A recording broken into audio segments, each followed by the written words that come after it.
Nous sommes à l'ouest du Cameroun, ce pays mosaïque de plus de 200 ethnies. Il en est une qui se distingue entre toutes par son identité très forte, articulée autour d'une langue et d'une histoire commune, les Bamilékés. Ici subsiste une culture qui semble avoir traversé les siècles. Un homme sans culture est considéré comme un arbre sans racines. Il est en perte de repère moral. Il faut avoir un repère. Et nous pensons que le Bamiléké a un repère qui est sa culture.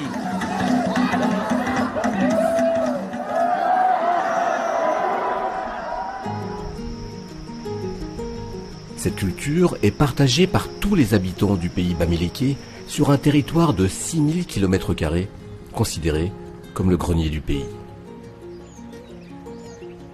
Parmi ces vallées et ces plateaux, la société est structurée en une multitude de chefferies. Par-delà les distances et leur diversité, chacun de ces micro-royaumes abrite une organisation sociale, un savoir-faire paysan, une mémoire et des traditions partagées par tous les Bamilékés. Les monarques sont les gardiens et les artisans de cet héritage immatériel qui perdure depuis près d'un millénaire.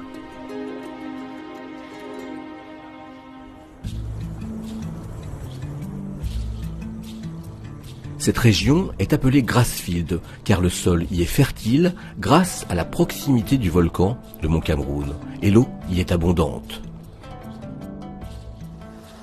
Mais ici, aucune savane ou forêt équatoriale comme ailleurs au Cameroun.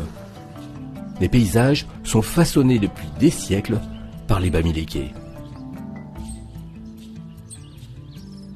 Selon l'histoire transmise oralement, leurs ancêtres se seraient établis après des décennies d'errance au XIIe siècle dans ces vallées verdoyantes qui se sont avérées être leur terre promise.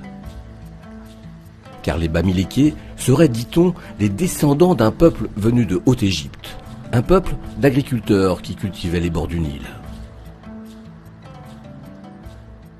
Ces Bamilékés fuient la soumission à l'esclavage. Ils traversent le Soudan, ils traversent le Tchad. On ne saura jamais pourquoi ils ne se sont pas arrêtés en route. Ils arrivent et trouvent le terroir vide, c'est une forêt. Et qu'est-ce qu'ils font? Ils vont développer un art, une technique d'occupation du terrain en détruisant la forêt. Et ils vont créer des paysages, des bocages. Et ainsi de suite, chacun va délimiter son territoire selon ses moyens et selon les ententes. Et les balises que constitue l'arbre appelé Ntolele, qui est une borne de chez nous, vont nous aider donc à diviser, à compartimenter le terroir.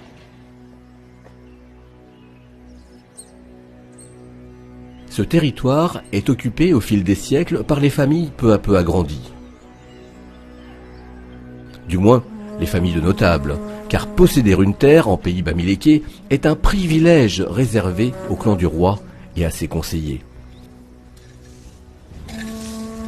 Mais au sein même de la famille royale, les benjamins qui en sont privés doivent quitter leur chefferie pour aller conquérir d'autres vallées.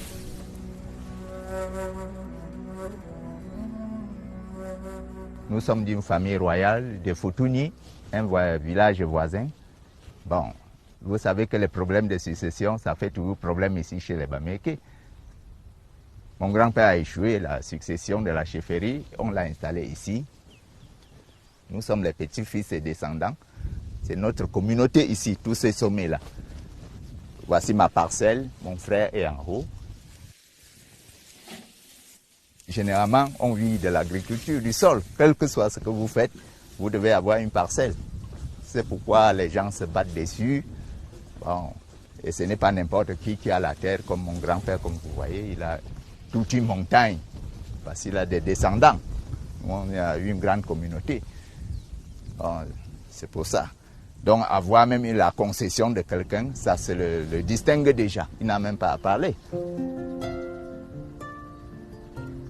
Dans la chefferie de Foto, comme dans les 150 royaumes qui quadrillent aujourd'hui le pays bamiléké, le paysage est le reflet de cette hiérarchie sociale. Les moins fortunés résident au creux des vallées, tandis que les classes supérieures s'arrogent les terres du haut, à proximité de leur monarque. Monarque qui, comme il se doit, domine son territoire depuis le sommet d'une colline.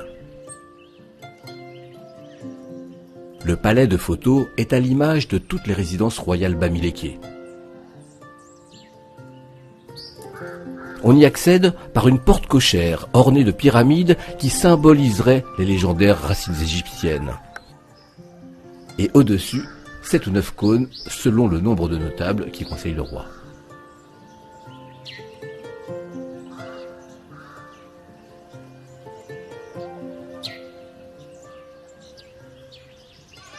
En région Bamiléké, le roi a une force. Et cette force est incarnée par un animal, la panthère, qui est un animal royal. L'homme, avec cette force, pouvait s'incarner à l'intérieur de cet animal, passant ainsi de la forme anthropomorphique à la forme zoomorphique. Voilà le symbole des ivoires, qui sont également un élément de richesse dans les royaumes. Nous avons cette cloche, c'est la cloche à laiton, double gond. Elle aide au rassemblement des peuples, elle annonce l'arrivée du roi selon la façon de la jouer. Sa Majesté Momo Sofak Guy Ier est considéré comme tous les rois baméliqués et comme son père, dont il a hérité du titre, comme une personne sacrée de droit divin. Je me situe dans la continuité des actions que mes prédécesseurs, mes pères, ont posé, les jalons qu'ils ont posés. Je continue en veillant à la pérennisation de notre culture, de nos traditions, de nos us, pour l'intérêt, bien entendu, supérieur de notre royaume. Les chefs ont un pouvoir de décision sur des aspects coutumiers de son royaume, puisque lorsqu'il y a, puisque chez nous, la difficulté, l'héritage que nous avons, la difficulté première, c'est que c'est oral. Pour montrer à quel point le roi incarne à lui seul les dogmes juridiques, politiques et religieux de son peuple, un buste de chacun de ses prédécesseurs a droit à sa case en raffia. En 1892, c'est le roi Nello qui s'assoit sur le trône. Mais entre-temps, les colons allemands ont conquis le territoire bamiléké et l'ont intégré dans un pays plus vaste, 8 ans auparavant, qu'ils ont baptisé Cameroun. Nello fait partie de ces bamilékés qui s'illustrent par leur résistance aux colons. Il sera pendu en 1915. Mais tous les monarques n'ont pas adopté la même attitude face à la colonisation.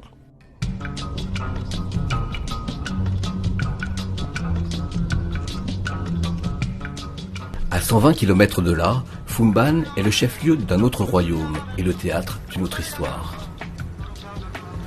Le sultan Ibrahim Nioya, lui, pactise avec les Allemands pour protéger son peuple, les Bamouns, qui ont des origines communes avec l'ethnie bamiléké.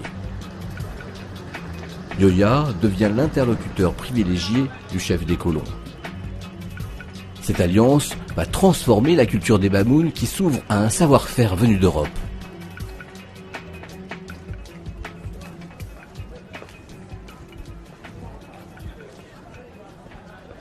Nous sommes devant le palais du roi Njoya. Et là derrière, vous avez le trône du roi Ibrahim Momo Njoya qui vient de sortir. En 1908, Njoya a eu à faire un voyage pour aller visiter le gouverneur germanique qui était son ami. Et quand il est arrivé là-bas, il a trouvé que ce gouverneur était dans un somptueux palais. Le sultan, admiratif, décide de s'arroger un monument aussi imposant dont il dessine lui-même les plans. Entre-temps, la Première Guerre mondiale éclate. Les Anglais et les Français viennent déloger les Allemands du Cameroun en 1916. Mais cela n'empêche pas le roi Nioya de faire surgir de terre, un an plus tard, son propre château bavarois en pleine Afrique centrale. Ce bâtiment a reçu absolument beaucoup d'influence, surtout sur le plan de la technicité. Parce que ces briques que vous voyez là, les bambous ne construisaient pas comme ça. Les bambous construisaient, ils mettaient les piquets, ils tissaient les bambous et ils mettaient la boue, le poteau pour pouvoir habiter là-dedans. Et c'est les Allemands qui ont changé la nouvelle façon de voir, la nouvelle façon de bâtir chez les bambous.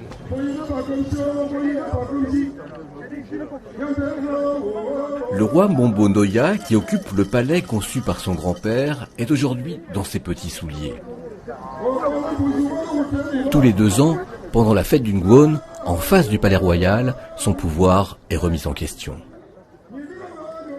Il va passer devant le tribunal des notables qui peuvent soit le destituer, soit le reconduire. Le temps du procès, il quitte le trône sur lequel il siège depuis 25 ans.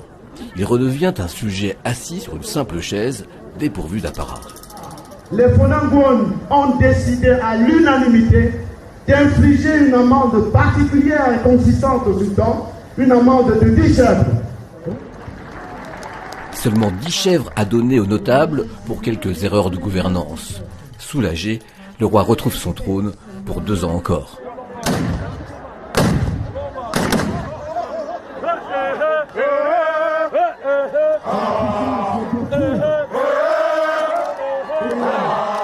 Pour ce moment essentiel qui consacre la culture bamiléké, toutes les chefferies sont venues en délégation.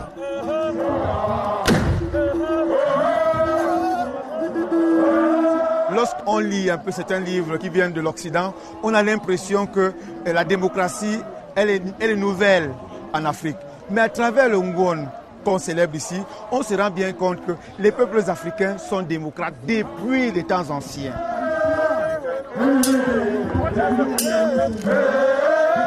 C'est un peu cette culture qu'on célèbre et qui est millénaire. C'est une culture ancienne qui reste et qui ne meurt pas. C'est une culture qui est permanente. Lorsque vous rentrez 20 ans, 30 ans, 100 ans en arrière, vous revenez aujourd'hui, vous voyez les mêmes éléments de cette culture. Donc c'est une culture qui reste et qui se transmet de génération en génération.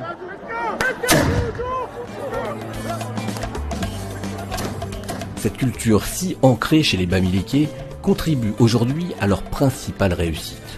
En s'appuyant sur leurs valeurs et leurs traditions, ils ont su s'intégrer au système économique moderne du Cameroun. Ils continuent de développer une fraternité très forte et de maintenir des liens de solidarité solides, que ce soit au sein du pays ou parmi la diaspora aux États-Unis comme en Europe. Parce qu'ils savent qu'ils partagent un trésor, cet attachement aux hauts plateaux de l'Ouest sur lesquels s'est construite leur histoire commune.